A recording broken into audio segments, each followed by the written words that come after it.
સાંથલ ગામે મા દીપેશ્વરી અને ગોગા મહારાજનો 3 દિવસીય ફોટો પ્રાણ પ્રતિષ્ઠા મહોત્સવ યોજાયો। ભુવાજી ગમન સાંથલ દ્વારા ત્રિદિવસીય નવચંડી યજ્ઞ અને નવીન મંદિરમાં ફોટો પ્રતિષ્ઠાનો કાર્યક્રમ યોજાયો।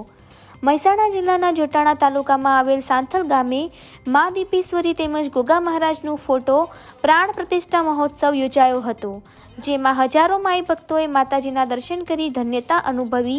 ભુવાજી ગમનભાઈ રાયભણભાઈ રબારી દ્વારા ફેબ્રુઆરી મહિનાની 3, 4 અને 5 તારીખ સુધી મા દીપેશ્વરી અને ગોગા મહારાજનો ફોટો પ્રતિષ્ઠા યોજાઈ હતી, જેમાં આખા સાંથલ ગામ દ્વારા ભવ્ય કાર્યક્રમોનું આયોજન કરાયું હતું।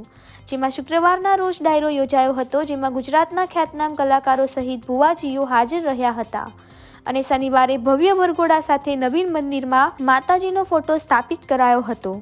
સાથે સાથે હેલિકોપ્ટર દ્વારા મંદિર પર ફૂલોની વર્ષા કરાઈ હતી અને નવચંડી યજ્ઞમાં આરતી બાદ રાત્રે માતાજીની રમેણનું ભવ્ય આયોજન કરાયું હતું, જેમાં આજુબાજુના ઘણા ગામડાઓના લોકો હાજર રહ્યા હતા તથા આ 3 દિવસ દરમિયાન ભોજન પ્રસાદનું પણ આયોજન કરાયું હતું।